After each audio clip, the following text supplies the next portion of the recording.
craneoencefálico o TEC, como le llamamos, es una lesión directa de las estructuras craneales, encefálicas o meninges, que puede ser consecuencia de un efecto mecánico provocado por un agente físico externo y que puede originar un deterioro funcional en el contenido craneal, o sea, del cerebro, ¿no? También podemos definir que la TEC o que el TEC es un intercambio brusco de energía mecánica que es causado por una fuerza externa y que tiene como resultado una alteración a nivel anatómico y o funcional, ¿no? Que puede repercutir en una función motora, sensorial o cognitiva. Entonces, en este caso se ve afectado el encéfalo y también las envolturas, ¿no? Que son lo que, como ustedes saben, son tres. Que hemos repasado en la parte de meningitis. Entonces, esta afectación puede ser precoz o puede ser tardía, puede ser esta afectación permanente o puede ser también transitoria. Si hablamos un poquito de la epidemiología de los traumatismos craneoencefálicos, se calcula de que el 40% de las muertes en los menores de un año se debe a TED, y esto es lo más verídico porque sabemos que desde que los niños empiezan a girar sobre su eje, empiezan a gatear, los accidentes familiares o de los accidentes domésticos son frecuentes, ¿no? Van cayendo con bastante frecuencia y a veces pues con mala suerte que llegan a tener traumatismos craneoencefálicos, porque a veces caen de las alturas, caen del primer piso, segundo piso, o está un fuerte la caída que puede llegar a fracturar algún huesito, etcétera, ¿no? También se ha visto que el TEC es la principal causa de discapacidad tanto en niños y adolescentes y es la primera causa de muerte en adultos y en jóvenes. ¿Cuáles son los mecanismos de lesión? Pues ahí está, los hemos dividido por edades. En lactantes y preescolares, maltrato infantil o caídas, ¿no? Aunque usted no lo crea, la parte del maltrato infantil pues es bastante frecuente de encontrar niños que en sus mismos hogares sufren maltrato por los mismos progenitores o por sus cuidadores. En cuanto a los escolares, ya los chicos más grandes generalmente van acompañados por accidentes de tránsito o caídas de la bicicleta. Y en los adolescentes están los accidentes automovilísticos, los accidentes que, durante una práctica deportiva o los asaltos. Dentro de las causas, ahí tenemos, ¿no?, las lesiones cerebrales y lesiones sistémicas. Como causas primarias tenemos las hemorragias subaracnoideas, las epidurales, las subdurales, puede haber contusión cerebral, laceraciones en el cerebro. De forma secundaria o las lesiones secundarias en cerebro, hay hipertensión intracraneal, hay hemorragia, edema cerebral, que puede ser de tipo citotóxico o vasógeno. Puede haber fenómenos de vasoespasmo, hidrocefalia, infección o crisis convulsiva. Y la repercusión sistémica de un traumatismo craneoencefálico puede ser una anemia, hipertermia, hipercapnia, un desequilibrio electrolítico del ácido base, hiperglicemia, una reacción inflamatoria sistémica, hipotensión o hipoxia. Más o menos para esquematizar cómo se produce el patrón de lesión, el mecanismo y el tipo de lesión que se forma en un traumatismo craneoencefálico, diremos que todos aquellos patrones de lesión focal pueden darse por contacto o por inercia o aceleración translatoria. Generalmente la aceleración es cuando estamos en un vehículo, ¿no? Y digamos en un choque por desaceleración, y podemos llegar a golpear la cabeza. Entonces, ¿qué lesiones se producen? ¿No? Hay fracturas, hematomas epidurales, contusiones o hematomas subdurales. Hay una contusión a contragolpe cuando es por inercia o desaceleración, hematoma intracerebral o un hematoma subdural. Licenciada, ¿puede darme un minutito, por favor? Debo salir un ratito a la puerta. Claro, no hay problema, Doc. Silencio, les pido. Entonces, si el patrón de lesión es de causa difusa, también se produce el mismo mecanismo de lesión, ¿no? Que puede ser inercia o una desaceleración. Existe una concusión cerebral, lesiones axonales difusas o una hemorragia subaracnoidea o intraventricular o una hemorragia en los mismos tejidos. Entonces, todos estos tipos de lesiones tenemos que tenerlas presentes en un traumatismo craneoencefálico, por favor. Una fisiopatología en forma desescalonada, diremos que es daño focal por impacto, produce una liberación de glutamato y de calcio, lo que hace una liberación de moléculas que, por el daño neuronal que se está produciendo, y eso muchas veces puede llegar a producir la muerte de la inflamación. Entonces, yendo punto por punto, cuando sucede un daño enfocado por impacto, generalmente es porque la energía secuencial se transmite hacia el tejido cerebral. Eso produce que la liberación de glutamato y calcio haga que haya una interacción con la membrana, imposibilitando la fosforilación oxidativa, que como ustedes saben son fenómenos bioquímicos a nivel celular que dan una funcionalidad a las células nerviosas.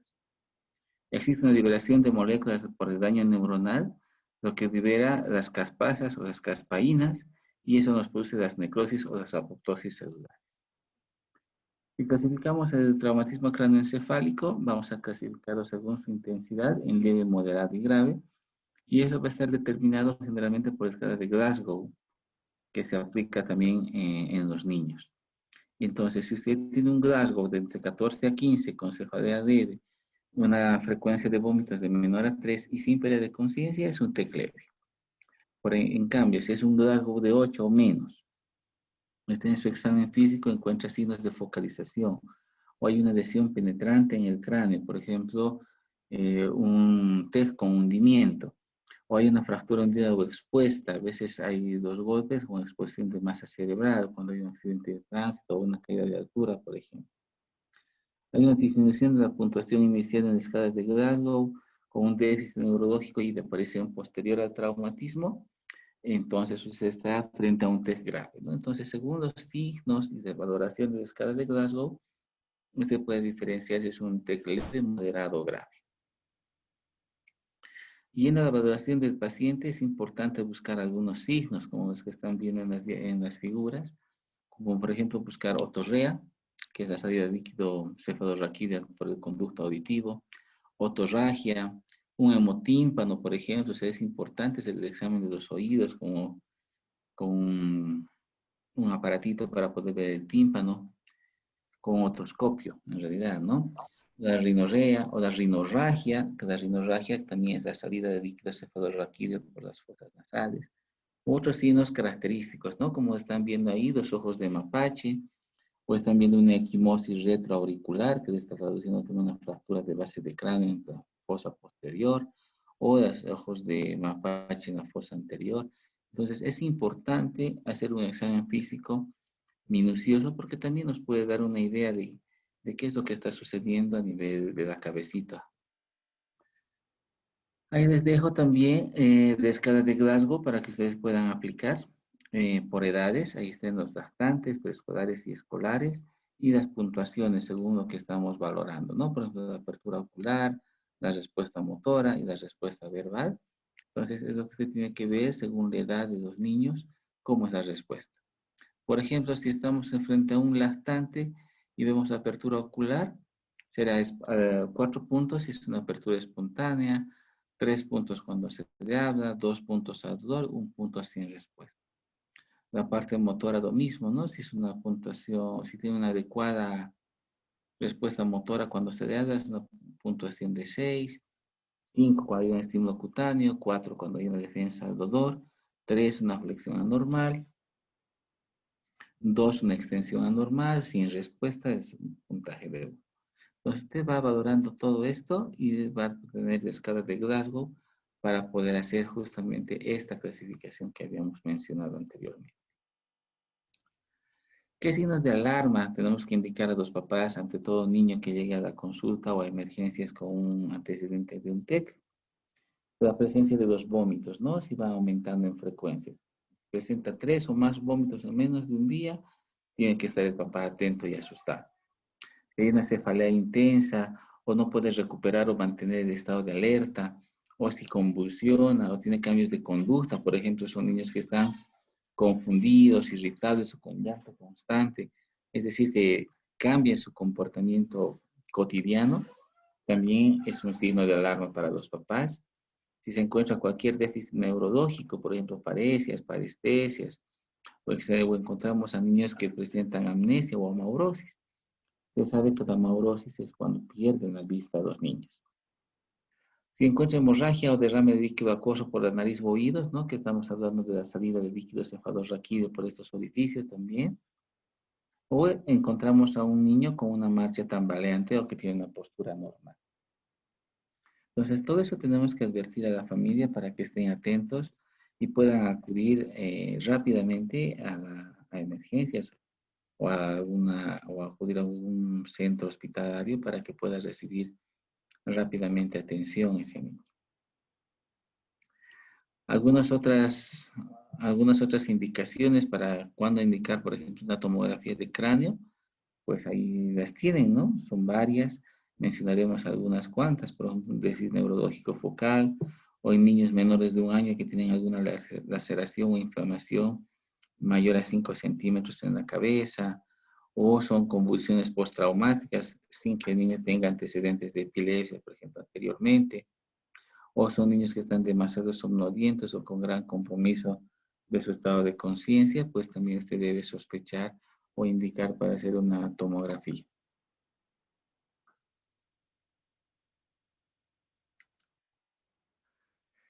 Entonces, estas imágenes son las que vemos en las tomografías.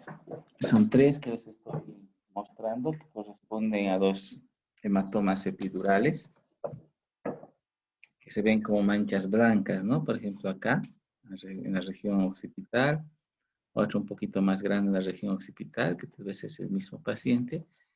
Y cuando nos hacen la ventana ósea, pues usted puede ver aquí el rasgo de fractura, por ejemplo.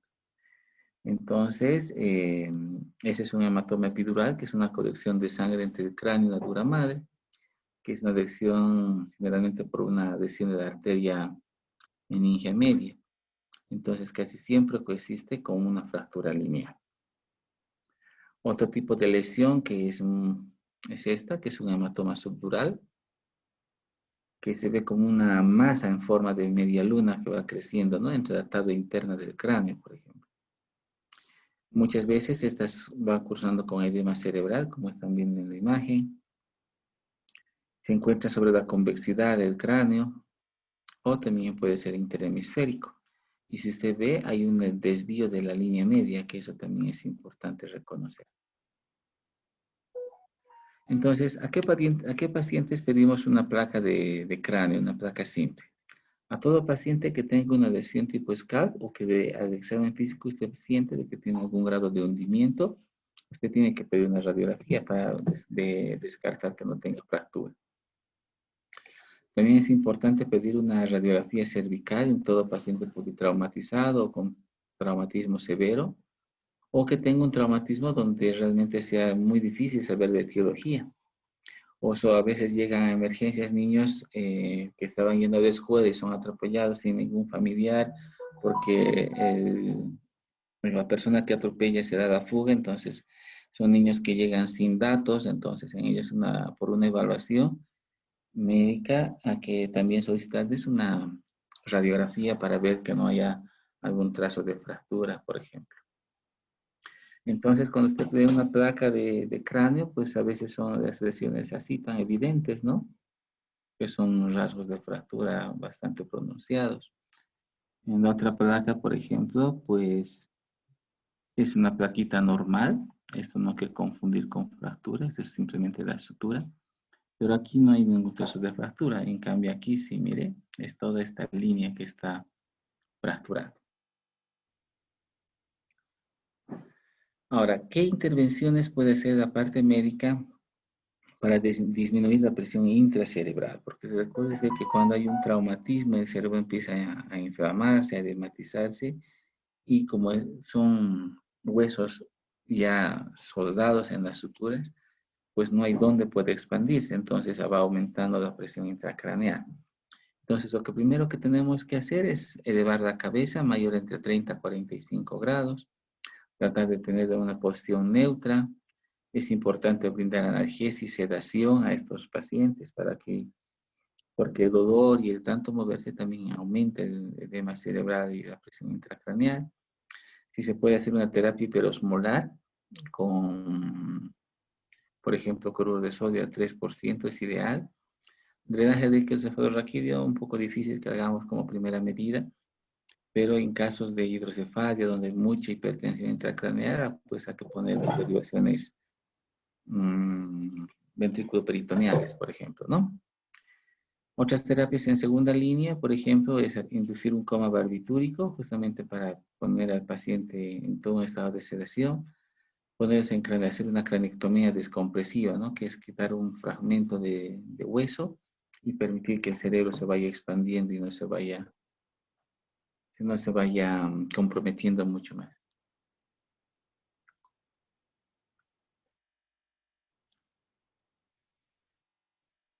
Entonces, ¿qué tratamiento hacemos? ¿No? Habíamos hablado de una terapia hiperosmolar. Aquí está mencionando el manitol, que sí se puede utilizar, alguna vez lo hemos utilizado en pediatría, pero ya la tendencia última es utilizar soluciones hipertónicas al 3%, ¿no? Entonces, aquí indica cómo tenemos que administrar, con un bolo, por ejemplo, hasta tratar de lograr unas modelos de 320 milismoles por litro. Les recomiendo una profilaxis anticonvulsivante con fenobarbital, con una dosis de carga de 20 miligramos por kilo peso al día, en convulsiones postraumáticas tempranas. Importante hacer sedación y analgesia, entonces podemos usar fentanil o midazolam, que son los medicamentos más frecuentemente utilizados. También se puede hacer un bloqueo neuromuscular, ¿no? Pero nosotros en la parte de pediatría podemos llegar a todo esto. El bloqueo neuromuscular, pues nos reservamos todavía de hacer. Y hacer el drenaje de líquido cefalorraquídeo, que es ya la colocación de un catéter de derivación ventrículo-peritoneal, pues ya lo hace el colega que está encargado de la parte de neurocirugía, ¿no? El tratamiento ante un TEC severo, ahí está más o menos esquematizado lo que se tiene que hacer. Vamos repasando un poquitito. Es una resucitación inicial, hacer siempre el ABC de las terapias de reanimación.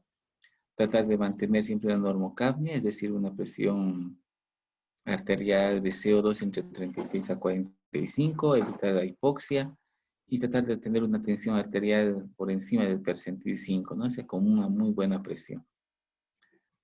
Si está, hay que hacer un neuromonitoreo a través de tomografías, hay que tratar de medir la presión intracraneal para tener la menor a 20, o sea, hacer una terapia de descompresión. Si fallamos alcanzando estas metas, sí hay que hacer un drenaje de líquido cefalorraquídeo o hay que hacer una osmoterapia. Si también fallamos, ya entramos con un monitoreo mucho más avanzado. Entonces, con todo esto, colegas, tenemos que tratar de ayudar a los pacientes con TEC severo.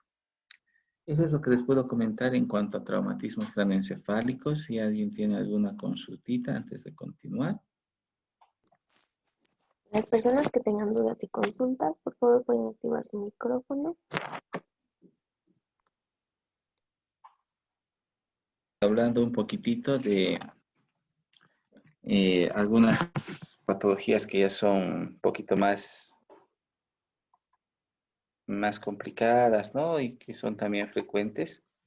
Vamos a hablar ya un poquito sobre lo que son las leucemias y los linfomas. Entonces, son patologías que se pueden ver, son frecuentes también en la edad pediátrica.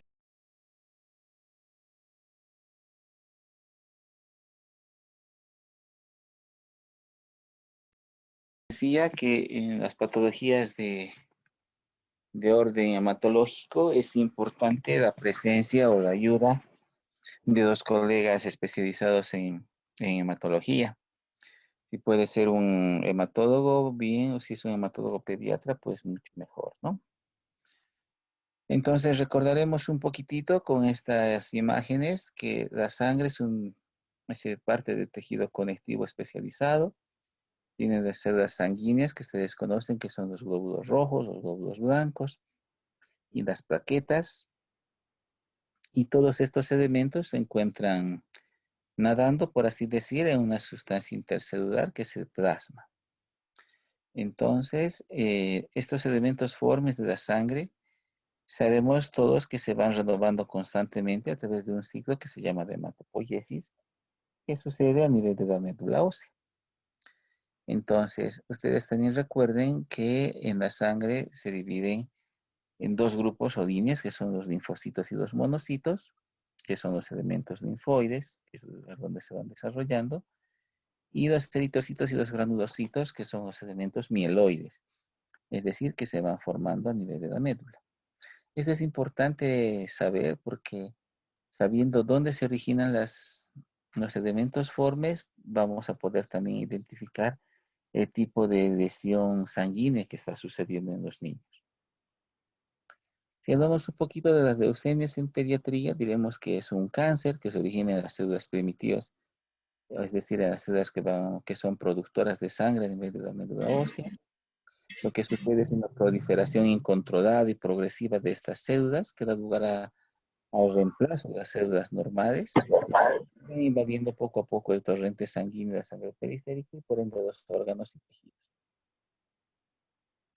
Como ya estábamos mencionando de que es importante saber las líneas celulares, han identificado también leucemias en cada serie celular en la médula ósea.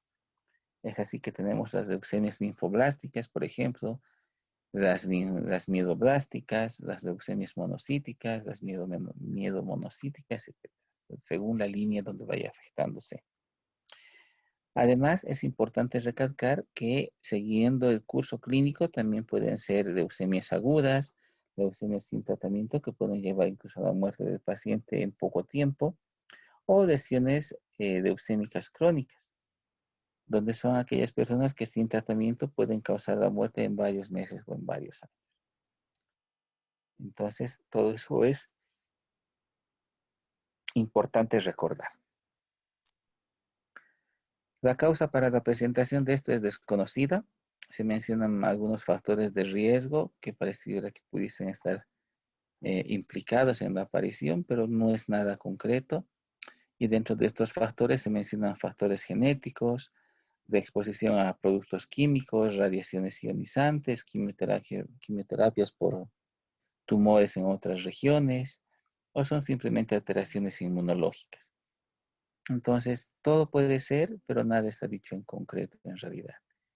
Pero hay que tenerlo siempre presente, ¿no? Entre los factores genéticos, por ejemplo, han visto que los pacientes con Down son más propensos a desarrollar algún tipo de lesión de este tipo. O si estamos expuestos a productos químicos, ¿no? Como productos de benceno o productos derivados del petróleo o los que usan pesticidas, por ejemplo, ¿no? Por radiación ionizante, por ejemplo, en los que han sobrevivido a explosiones atómicas, los que han recibido quimioterapia, digamos, ¿no? Por algún tratamiento de algún cáncer, o alguna alteración inmunológica, como el lupus, por ejemplo, el síndrome de Sjögren, que son colagenopatías, como ustedes saben. Hablando un poquito de la epidemiología, diremos que la leucemia representa un 25 a 30% de las neoplasias, siendo el cáncer más frecuente en la infancia. Como les decía, es bastante frecuente en la práctica como pediatra. Hemos visto muchos casos de leucemia durante la formación de residencia y da pena pues ver a los chiquitos con este problema porque el tratamiento es bastante complicado y la familia y ellos mismos, ¿no? Es bastante penoso, pero es un problema frecuente y ustedes han debido ver hasta en las noticias. Por ejemplo, en el hospital de niños hay todo un área especializada en lo que es oncohematología, ¿no? Donde están este tipo de pacientes. Seguiremos hablando, mencionemos también que más que de un 95% de las leucemias infantiles son de tipo agudo, y dentro de ellas está la leucemia linfocítica aguda y la leucemia mielocítica aguda, ¿no? La más frecuente es la leucemia linfocítica. Entonces decimos que esta es la más común entre los niños hispanos que en relación a los niños afroamericanos o americanos asiáticos. Ocurre casi igualmente tanto en niños como en las niñas. Y las leucemias crónicas son poco comunes en los niños. Como decía, generalmente siempre son problemas mucho más agudos. Y la mayoría de los casos de la leucemia mieloide crónica ocurren en la adolescencia. En cambio, la linfocítica aguda es en niños de menor edad. Si seguimos con las leucemias, los dos tipos principales que hemos mencionado, la leucemia linfocítica aguda o la linfoblástica también, que ocupa un 80% en relación a la mieloide aguda, que es un 20%. La leucemia linfocítica aguda tenemos que mencionar que existen 3 de 4 leucemias en los niños. Estas se originan en forma temprana de los linfocitos en la médula ósea. En cambio, la mieloide aguda, que es el 20%, este tipo de leucemia representa generalmente a la mayoría de los casos remanentes, ¿no? E inicia a partir de las células mieloides que forman los glóbulos blancos, que no siempre son los linfocitos. Entonces, aquí están los subtipos de la leucemia linfoblástica aguda o la linfocítica aguda. Habían mencionado 3 de 4, aquí están, ¿no? La tipo 1, la tipo 2 y la tipo 3. Y ahí está en cada uno de ellos sus características, ¿no? Por ejemplo, la tipo 1 es más frecuente en los niños de 3 a 7 años. Hay un infiltrado extramedular, hay adenopatías, hay hepatosplenomegalia, ¿no? Entonces vemos así a los niños a los niños así barrigoncitos, pero es más que todo el hígado y el vaso que están crecidos. La tipo 1 con buen pronóstico. En cambio, la tipo 2 mayormente afecta a los niños mayores de 10 años. Tienen un mal pronóstico en relación a la anterior, ¿no? Y las de tipo 3, que son las menos frecuentes, ataca también a los niños menores de 12 años. Igual se asocia a un mal pronóstico, ¿no? Entonces, para hacer esta clasificación o ver qué subtipo de leucemia es, mucho interviene pues la experiencia y de experticia de nuestro colega en oncohematología. La leucemia mieloblástica aguda, y tenemos 7 tipos. Entonces, la más frecuente es la mielomonocítica, seguida de la monocítica, y luego ya van las rarezas, ¿no? Como se está viendo ahí en la diapositiva. Este tipo de cáncer es prevenible, pero es también mejor detectarlo en forma oportuna, pues el tardar en remitir a un paciente con cáncer e iniciar en forma tardía o suspender su tratamiento marca la línea, ¿no? Entre la vida o la muerte. Es por eso que, como les digo, se ve a veces en las noticias como los papás sufren para que sus hijitos puedan cumplir sus sesiones de quimioterapia. Y a veces hay, pues, seremos nomás sinceros, todavía nuestro sistema de salud no está muy fortalecido como para este tipo de pacientes en las diferentes edades. Entonces, pues realmente que tengamos un familiar con este tipo de patología es realmente bastante penoso, ¿no? También hay que mencionar que ante cualquier sintomatología indicativa de cáncer es importante abordar con buena anamnesis, o sea, hacer un buen examen, una buena historia clínica. Hay que interrogar en los antecedentes familiares de tumores o muertes por la misma patología. Y en los antecedentes patológicos hay que registrar la presencia de enfermedades genéticas, como habíamos mencionado, el síndrome de Down, tal vez una anemia de Fanconi, etc. O también es importante recabar datos sobre algunas situaciones por las cuales ha habido incidencia de cáncer, por ejemplo, en la familia, ¿no? Algunos de los síntomas que solamente nos orientan a sospechar de la patología, porque el diagnóstico definitivo lo vamos a hacer a través de un aspirado medular y de identificación en el microscopio, ¿no? Y como les digo, eso lo hace el colega en hematología. Pero hay que sospechar entre aquellos niños que están asténicos, anoréxicos, es decir, que no quieran comer, demasiada apatía, muy pálidos, febriles, o que tengan mucho trastorno hemorrágico, ¿no? Que estén sangrando desde las encías o las fosas nasales, así sin más ni más. O para que hayan niños con pérdida de peso, con mucho dolor abdominal. Este dolor abdominal se asocia generalmente a que van creciendo pues el tejido linfoide abdominal, ¿no? Que causa dolor. Otro tipo de signos, por ejemplo, el crecimiento del hígado y del vaso, que tengamos adenopatías, que nuestros ganglios se hayan infartado, hematomas, petequias, es decir, todo aquello que llame la atención y que vaya acompañado de malestar y compromiso del niño, que sospechar más de que pueda tener algún tipo de estos problemas.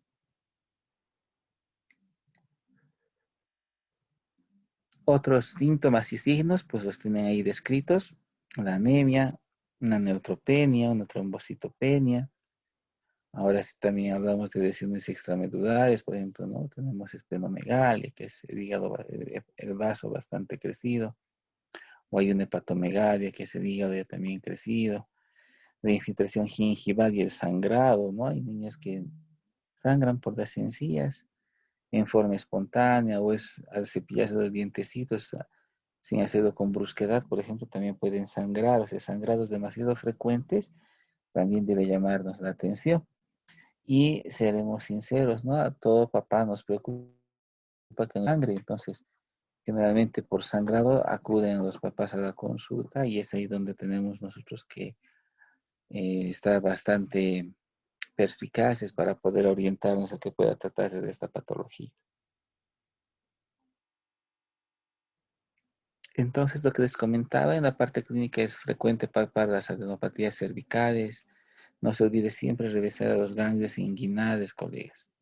A veces por un poquito de temor a los padres o por hacer un examen demasiado rápido, olvidamos palpar los ganglios inguinales y axilares. Y son estos los lugares donde que primero reaccionan ante este tipo de patologías, ¿no? Entonces, mucha adenopatía o ganglios que estén infartados debe hacernos sospechar de algún grado de malignidad. Más aún si es que estos ganglios no responden a un tratamiento antiinflamatorio o antibiótico que iniciemos por alguna otra sospecha que pueda de patología que tenga el niño. Entonces, dice, estas adenopatías está situada en una locación menos frecuente, que son los supraclaviculares, retroauriculares o epitrocleares, por ejemplo. Generalmente son niños que están tóxicos, van perdiendo más del 10% de su peso, y las radiografías de tórax son patológicas con ensanchamiento del mediastino, ¿no? Entonces, usted ve la silueta del mediastino, pues siempre está más ancha. Entonces, si usted ve este signo radiológico, más sangrados frecuentes, pérdida de peso, un niño demasiado apático que esté sentadito o echadito, hay que sospechar, colegas, de algún problema neoplásico en sangre.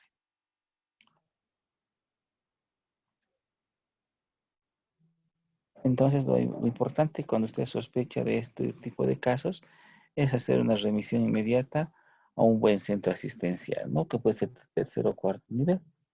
En este caso, pues tendremos que mandar al hospital del niño, porque ahí tenemos una oncohematóloga que nos puede ayudar. ¿Cómo hacemos el diagnóstico, colegas? Nuestro diagnóstico primero tiene que ser de orden clínico, ¿no? Para eso están los datos que estamos indagando en la anamnesis y nuestro examen físico. ¿El laboratorio nos puede apoyar y orientar? Claro que sí.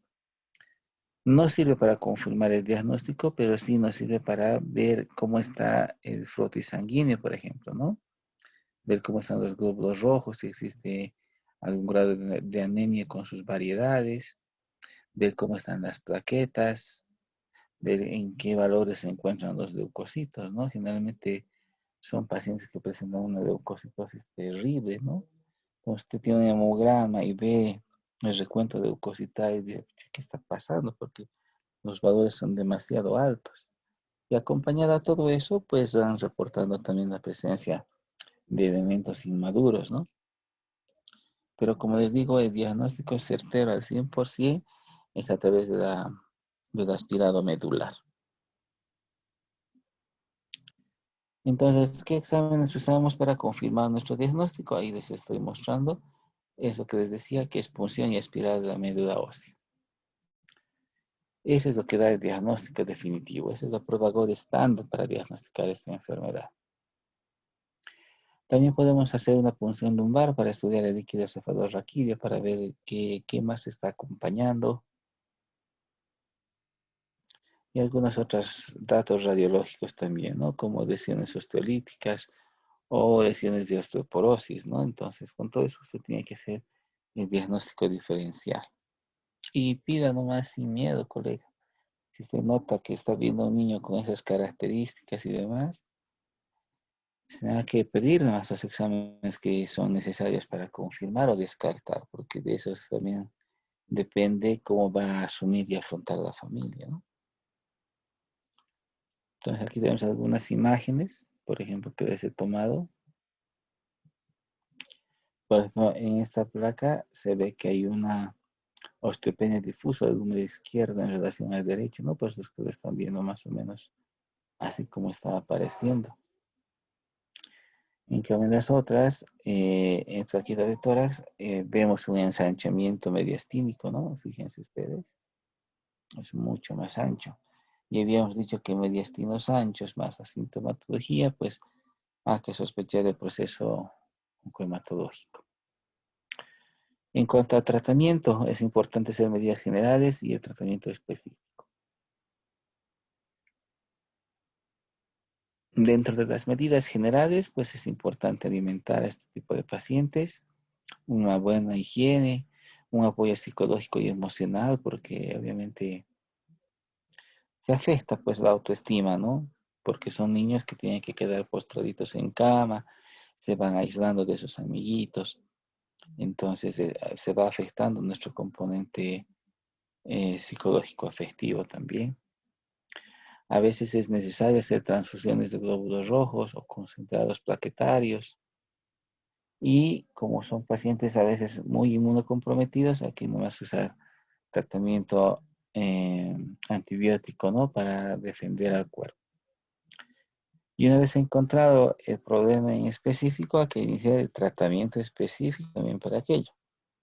Entonces hay que buscar una fase de inducción a que vaya disminuyendo todos estos episodios, hay que hacer una profilaxis y generalmente después una fase de mantenimiento.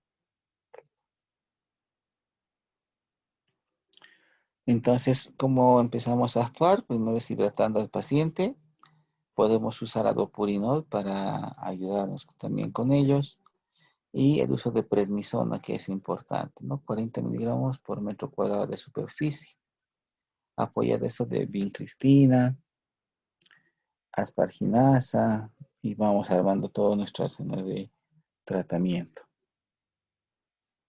Y ahí tenemos también, por ejemplo, el uso de metotrexate por vía intratecal, ¿no? La intratecal es por la cabecita. Entonces, que vamos aplicando metotrexate. Y de forma semanal también. Otros pueden utilizar hidrocortisona a 12 miligramos por metro cuadrado. O generalmente hacemos radioterapia. Y entrando a la fase de mantenimiento, habiendo superado todo el proceso agudo, vemos que existen esta florcita de 4 pétalos, por ejemplo. Todo nuestro mantenimiento tiene que durar de 2 años y medio a 3 años. Durante todo ese tiempo tenemos que apoyar a estos pacientes.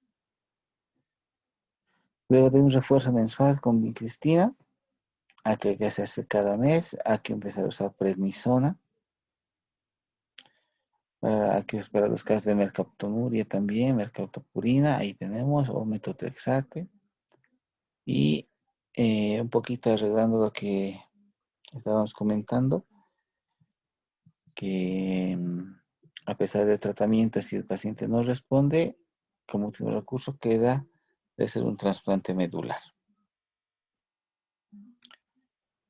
Describiendo un poco lo que es la leucemia linfocítica aguda y la amiloide aguda, ¿no? En el primer caso hay una tasa de supervivencia de 5 años, que está aumentando en forma significativa con el tiempo y generalmente ahora es más del 85%. En cambio, la amiloide aguda tiene una tasa de supervivencia de 5 años. Han ido aumentando los casos de este tipo de pacientes y ahora está entre 60 y 70%, pero también sus tasas de supervivencia han ido mejorando dependiendo del subtipo que está afectándolos. Entonces, por eso es importante estar siempre al pendiente de todo. Eso es en cuanto a leucemias. Hablaremos un poco ahora de los dos linfomas que se presentan en pediatría, que son los no Hodgkin y los linfomas Hodgkin. Los linfomas también son un tipo de cáncer que se desarrolla ya también en el sistema linfático a nivel de la médula. Entonces, este sistema linfático, como tiene varios vasos linfáticos sanguíneos y los ganglios que están distribuidos en el organismo y todos interconectados, también hay que mencionar que los vasos linfáticos circulan, que por estos vasos linfáticos circulan los linfocitos, quienes son los responsables de combatir las infecciones. También se encuentra tejido linfoide en la mucosa del estómago y del intestino. Por eso es que se explica que estos linfomas pueden aparecer en cualquiera de estas áreas, ¿no? Generalmente, en especial los no Hodgkin. Si hablamos un poquitito de la epidemiología, los linfomas Hodgkin y no Hodgkin son el tercer lugar en frecuencia de los cánceres en pediatría. El linfoma no Hodgkin comprende aproximadamente del 7 al 10% de las causas de cáncer en los niños y en los jóvenes menores de 20. Generalmente ocurre con más frecuencia en la segunda década de la vida, ¿no? No es tan común en los niños menores de 3. Eso también es importante mencionar. El linfoma Hodgkin, también enfermedad de Hodgkin, es el 6% de las neoplasias en los niños. Poco frecuente en los menores de 5. La mayor frecuencia de casos está en la población de adolescentes, ¿no? Donde, si hablamos por sexo, los varones son los más afectados. Y los parientes de primer grado son los que están con más preponderancia de desarrollar la enfermedad también. Seguimos con la enfermedad de Hodgkin. Entonces decimos que su etiología es desconocida. Últimamente se ha relacionado a Epstein-Barr para la etiología de esta enfermedad. También se ha visto que algunas personas que son positivas para VIH con linfoma de Hodgkin también son positivos para Epstein-Barr. Los pacientes que han presentado también mononucleosis infecciosa tienen un mayor riesgo de padecer tipo de linfoma de Hodgkin también. Y ahí se están los cuadros, diré, los cuadritos, los signos y síntomas que puede encontrar en la edad pediátrica. Las adenopatías cervicales que son sin dolor, pérdida de peso, niños que sudan demasiado, adenopatías axilares, niños con malestar, una masa mediastinal, niños fatigados, con dificultad respiratoria. Entonces, en el examen físico encuentra usted hepatoesplenomegalia, entonces son niños ya comprometidos, ¿no? El diagnóstico es por una biopsia, pero siempre tiene que estar acompañado por una buena historia clínica y una buena exploración física. Hay que hacer pruebas de laboratorio, algunos estudios radiológicos como tomografía, por ejemplo, el gold estándar, como habíamos hablado, ¿no? Que es la biopsia aspirada de médula ósea. Y haciendo todo esto, lo que vamos a ver es hallar el diagnóstico, encontrar los estadios, y según eso, pues, vamos a seguir actuando también. Una pequeña clasificación anatómica, que se las dejo para que lo puedan leer. Y el tratamiento, pues, radioterapia, quimioterapia, o la combinación de los mismos. Pero todo esto tiene que ir apoyado de un equipo multidisciplinario, ¿no? Todo con la finalidad de dar el bienestar al paciente que está afectado y a la familia. La radioterapia, como ustedes saben, es un tratamiento local. La quimioterapia es el tratamiento de elección en la mayoría de los casos. Pero someterse a quimioterapia también, pues, deja muy mal a los niños, ¿no? Y en aquellos niños que se sanan, hay que ir viendo los efectos secundarios también que van a ir presentando. En el linfoma no Hodgkin, Esos son los signos, las masas abdominales. Igual hay un crecimiento de ganglios, adenomegalias. Hay una ingurgitación venosa en el cuello. Y esto más que todo es por el efecto mecánico, porque como van creciendo nuestros ganglios, pues van dificultando el retorno venoso también. Puede haber tos, puede haber hipoventilación, hepatosplenomegalia en la parte digestiva, niños con pérdida de peso, a veces por la presencia de las adenopatías hay asimetrías faciales, o nos da una parálisis periférica, de tipo facial periférica, niños que aparecen con petequias o con sangrado. Entonces son niños que ya empiezan a manifestar algunos signos, ¿no? Lo mismo que en el anterior caso, para el diagnóstico es necesario la biopsia y acompañar por otros exámenes complementarios, ¿no? Que nos midan la creatinina, nitrógeno ureico, transaminasas, todo el ionograma. Importante también solicitar una ecografía abdominal.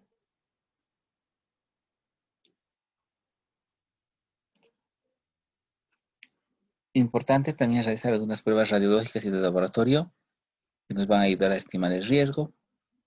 Así vamos a poder agrupar a los pacientes en bajo riesgo, mediano riesgo y alto riesgo. Y según eso, pues vamos a hacer la planificación terapéutica. Como les decía, el manejo de este tipo de patologías y de pacientes implica hacer un manejo multidisciplinario. Es así que cirugía, por ejemplo, nos va a ayudar muchísimo para las biopsias, el oncohematólogo para orientarnos a manejar e iniciar el tratamiento e identificar el tipo de leucemia o el tipo de linfoma que está teniendo el paciente. Importante el apoyo de psicología o psiquiatría para apoyar la parte de salud mental.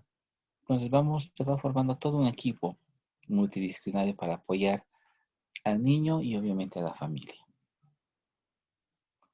Muy bien, hasta aquí les puedo comentar sobre leucemias.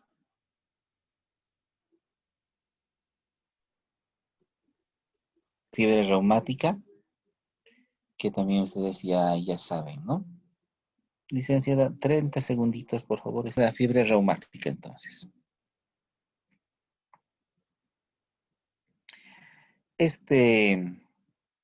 A ver, ¿cómo llamar? Esta frase es muy interesante. Yo sé que ustedes habían ya de escuchar o sus docentes se les han debido decir porque lo que dice ahí es lo que realmente sucede, ¿no? Dame las articulaciones y muerde el corazón. Eso es lo que pasa en realidad cuando hablamos de fiebre reumática. Y es lo que vamos a desarrollar en esta exposición. Entonces diremos que la fiebre reumática es una enfermedad que se caracteriza por un proceso inflamatorio que afecta a diferentes órganos en el cuerpo. Es una de las pocas enfermedades en que la gente ha sido totalmente identificado y es el Streptococcus pyogenes beta-hemolítico del grupo A. ¿Recuerdan dónde también lo hemos visto a este agente? Ahí no me digan que no se acuerda. Sí hemos visto la semana pasada. Pero bueno, es el Streptococcus pyogenes o el beta-hemolítico del grupo A. Algunos sinónimos es fiebre reumática aguda o carditis reumática también. Y es una enfermedad inflamatoria multisistémica que ocurre en individuos que son susceptibles y que desarrollan una respuesta autoinmune tras la infección por este agente. Y una complicación no supositiva de infección por el estreptococo, ¿no? O sea, no va a haber pus, pero nos complica. El agente etiológico es el estreptococo piógenes o estreptococo beta-hemolítico del grupo A de Ransfield, que como ustedes recordarán de las clases de microbiología, es un coco gram positivo. Generalmente está en la boca como un germen comensal. También está en la piel o en el intestino. Pero en algunos casos se torna agresivo y causa bastantes problemas. Ahí están algunos serotipos que son los que complican la parte de la faringitis. El serotipo 12, por ejemplo, es el que los complica con la glomerulonefritis que hemos hablado la anterior vez. Y algunas cepas pueden causarnos fiebre reumática también. En un 66% de los episodios de fiebre de artritis reumática hay antecedente de una infección de vía aérea superior semanas antes. Generalmente la fiebre reumática no ocurre en ausencia de respuesta a anticuerpos y está implicado lo que es los HLA específicos y los antígenos de células B, ¿no? Que ustedes saben son mediadores. Se han aislado esos serotipos que están en la pantalla. Son colonias altamente mucoides. Se sugieren que causan un tipo de autoinmunidad. Entonces hay una reacción cruzada con antígenos y los tejidos. Si hablamos un poquito de la epidemiología, el ser humano es el único reservorio de estreptococo del grupo A. Un 60% dice que presentan fiebre reumática o desarrollan alguna enfermedad cardíaca reumática. Y 50 de 100.000 niños están afectados en países en vías de desarrollo. Cerca de un 3% de estos pacientes con faringitis estreptocócica son niños que no han sido tratados. Es por eso que decíamos que es importante hacer una buena terapia en las patologías respiratorias, ¿no? De vía aérea superior. Es mucho más incidente y cuando hay casos de pobreza, hacinamiento en menor edad. Generalmente la población afectada es entre 5 a 15 años. Entonces el pico, si ustedes se dan cuenta, es justamente en la edad escolar. No está claro cómo se va ligando el estreptococo grupo A para desarrollar un compromiso tisular orgánico a distancia. Se habla de la toxina citotóxica, que es una streptodicina, que tiene un efecto citotóxico. También se habla de una toxina inmunológica, que desencadena algunos procesos inmunopatológicos. Entonces hay una reactividad cruzada. Y más o menos esto es lo que sucede. Desglosado en 5 fases, ¿no? La fase 1 es el reconocimiento inmunitario, ¿no? Cuando va sensibilizando la faringitis por el estreptococo del grupo A, empieza a ver la reacción cruzada de antígeno-anticuerpo, hay un mimetismo molecular afectando las válvulas cardíacas, también se activa el CD4 que se va sensibilizando, entonces hay un reclutamiento de linfocitos T, y sigue mediado por el complemento. Luego hay una neovascularización, hay más reclutamiento de linfocitos T, y ya se van difundiendo los epitopos, y los linfocitos T empiezan a responder a otras proteínas, helicoidales, y va empezando todo. Nada es característico, ¿no? Ningún hallazgo es característico. Entonces, ¿cómo vamos a diagnosticar que hay una fiebre reumática? A través de los criterios de Jones. Pero estos criterios de Jones solo nos sirven para un problema agudo inicial, pero no para las recurrencias. Entonces, hablemos un poquito sobre el diagnóstico. Estábamos hablando de que el diagnóstico se basa netamente en los criterios de Jones y en los criterios de la OMS, pero los más difundidos son los criterios de Jones. El gold estándar para decir que se trata de una fiebre reumática y el agente es pues el cultivo faríngeo, ¿no? Y como por la afinidad del germen hay que hacerlo en este tipo de agar, que es el agar sangre.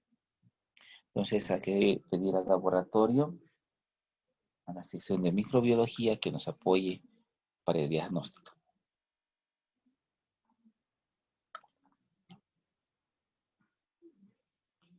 Entonces, para decir que hay diagnóstico de fiebre reumática, hay que tener la presencia de 2 criterios mayores o un criterio mayor y 2 criterios menores, más los signos que indican infección por estreptococo, ¿no? Con esos criterios usted puede decir que se trata de una fiebre reumática. Entonces, aquí está. Estos son los criterios de Jones. Entonces, aquí están los criterios mayores, 2 criterios menores. Entonces, ya le dice, para diagnosticar fiebre reumática necesita usted 2 criterios mayores o simplemente un criterio mayor, pero que tenga a la vez 2 criterios menores.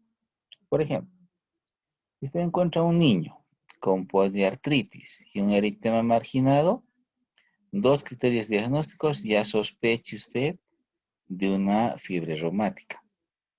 Pero quizás solo le viene a la consulta un niño que tiene nódulos subcutáneos.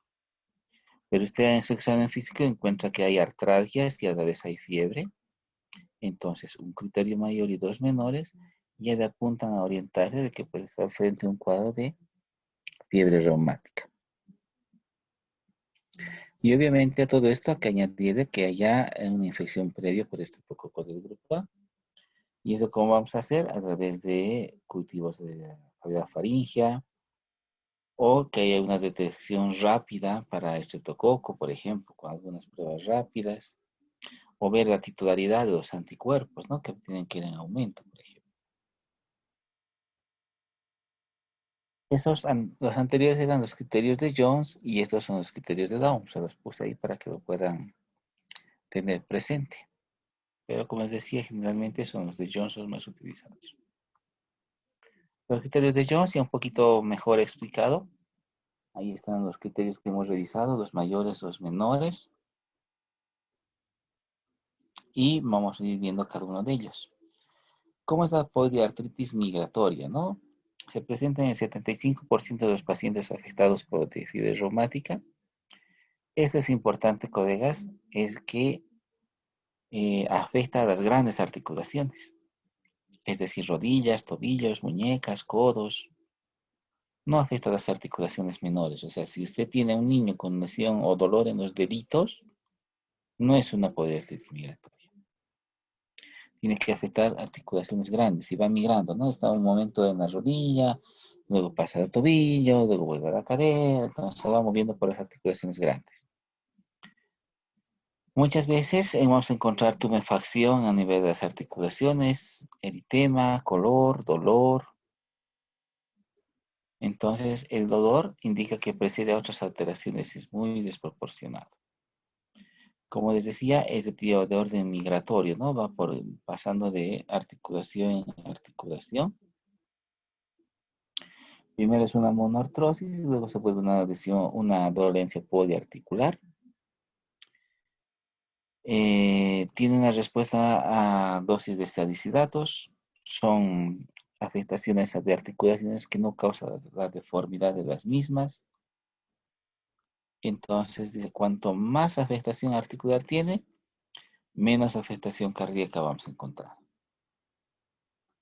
Entonces, ¿qué va a encontrar usted en el líquido sinovial? Por ejemplo, va a encontrar leucocitosis de 10.000 a 100.000, apredominio de neutrófilos, hay mucha cantidad de proteínas, la glucosa es normal, el coágulo de mucina también es normal, ¿no? Y esto está relacionado también con la severidad de la carditis. Cuanto más grave sea, más patología va a encontrar a nivel de articulaciones. Si vemos la carditis que produce la fiebre reumática, entonces vamos a indicar que es la causa de las complicaciones y secuelas. Aparece 3 semanas de infección por este prococo del grupo A. Hay una pancarditis, o sea, afecta a todas las envolturas del corazón, pero tiene una principal apetencia por las válvulas cardíacas. Entonces hay una endocarditis, una valvulitis en realidad. ¿Cuál de las 4 válvulas se va a afectar con mayor frecuencia? Pues la válvula mitral. Y poco a poco van tomándose las otras. Muy rara vez el compromiso valvular es derecho. Y la insuficiencia valvular está en la fase aguda y de convalescencia. Si seguimos hablando de carditis, entonces la carditis reumática cursa con taquicardia, más un soplo, que es evidente también, pero no hay compromiso de miocardio o pericardio. Si es una carditis severa y hay una cardiomegalia con más falla cardiológica, hay más congestión, por lo tanto el hígado y el vaso crecen mucho más. Y si hay regurgitación mitral, entonces vamos a empezar con los soplos mediodiastólicos apicales, por ejemplo. Si hablamos de una insuficiencia aórtica, entonces hay un soplo de orden diastólico. Casi siempre tiene un soplo de vasculitis, ¿no? Que es una inflamación de los vasos. Y es la principal consecuencia de una carditis reumática aguda, ¿no? O sea, va afectándose el endocardio, colegas.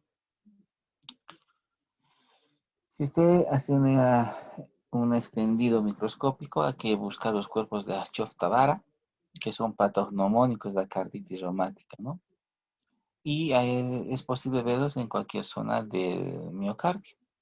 Por ejemplo, todos estos son los cuerpos de Ashov. Y los cuerpos de Ashov son infiltrados perivasculares de células grandes con núcleos polimorfos y un citoplasma basófilo, que está así todo en rosetón. Entonces, vean, aquí está. Es todo esto. Y en el otro lado es esto.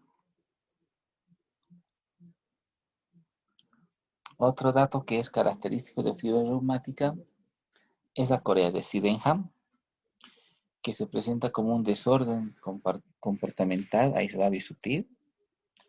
Hay mucha labilidad emocional, se asocia también a un pobre rendimiento escolar. Y lo característico de esta corea es que son movimientos incontrolables, ¿no? Son para aquellas personas que hacen más muecas faciales, son demasiado exacerbados. Y todo esto aumenta con el estrés y desaparece con el sueño. Si seguimos hablando de la Corea, existen algunas maniobras para que se pueda reproducir, como el signo del ordeñador, ¿no? Que es lo que estamos viendo aquí en la figurita. La pronación y supinación de manos con los brazos extendidos, movimientos verniformes de la lengua, la escritura. Rara vez deja secuela neurológica este tipo de Corea y generalmente coincide con el pico de respuestas del anticuerpo. Este es el eritema marginal, entonces fíjense cómo se pone la piel de las personas. Lo podemos encontrar entre de un 2 a un 6% y es un exantema macular que no escuece, tiene un borde serpentiginoso, dice, ¿no? Entonces, si ustedes se fijan, es un borde completamente irregular. Afecta al tronco y parte próxima de las extremidades, lo que estamos viendo, ¿no? Todo el tronquito. Aquí está parte próxima de los bracitos y también la pierna. No afecta la cara este tipo de lesión.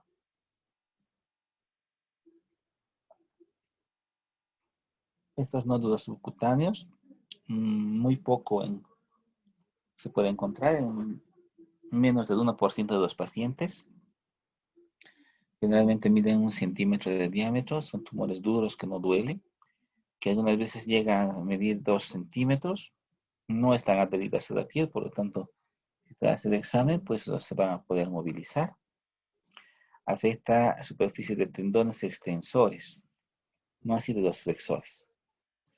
Y está generalmente cerca de las prominencias óseas, entonces vamos a encontrar este tipo de nódulos a nivel de codos, rodillas, nuca. Algunas manifestaciones menores o de los criterios menores que habíamos visto. Artralgia, fiebre en la fase aguda. Ya se empiezan a elevar los restantes de fase aguda.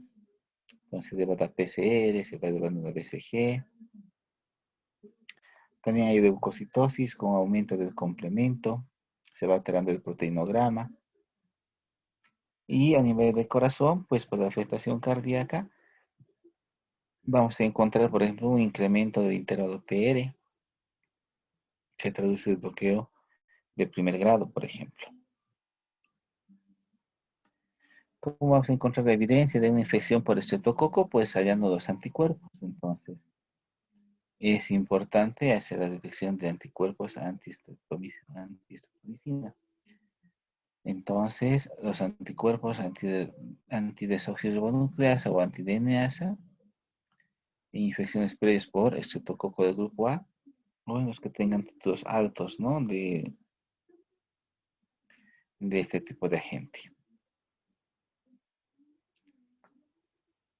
Los anticuerpos, hay que hacer un test de aglutinación que se llama streptosima y mide varios anticuerpos, lo que aumenta la sensibilidad.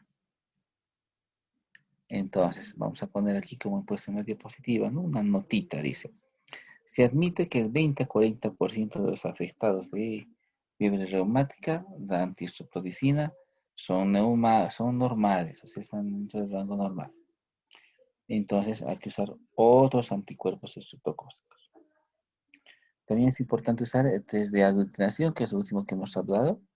Este test se realiza en un porta estreptocima y mide varios anticuerpos, aumentando la sensibilidad.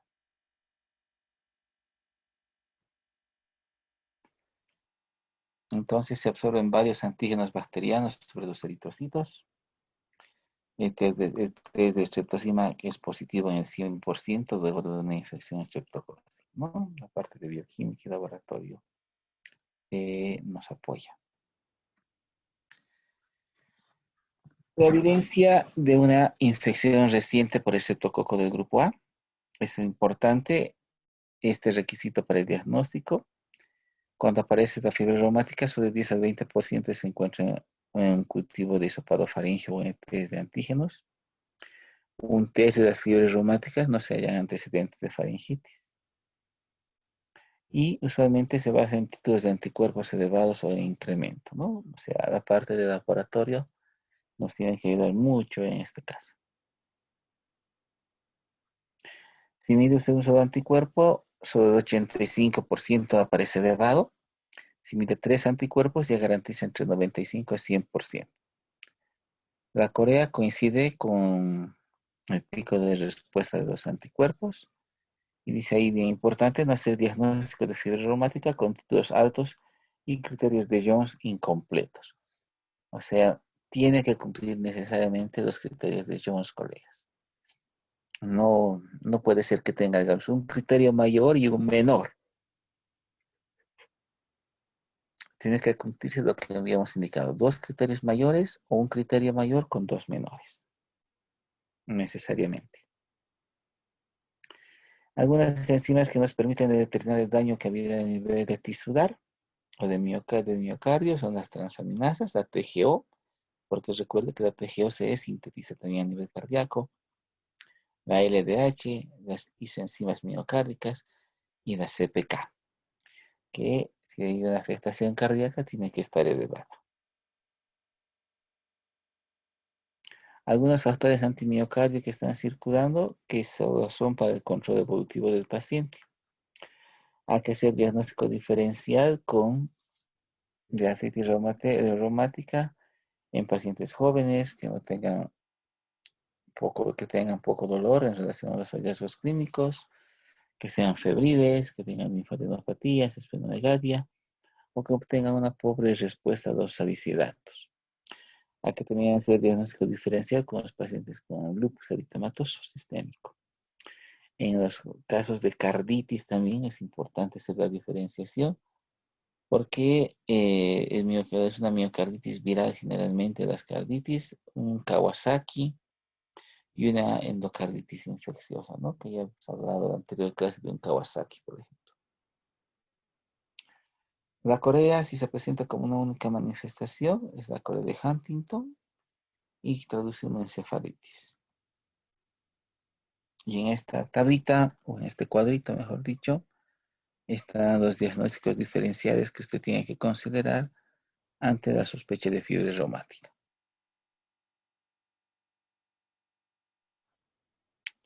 Es lo que les puedo contar sobre fiebre reumática, colegas.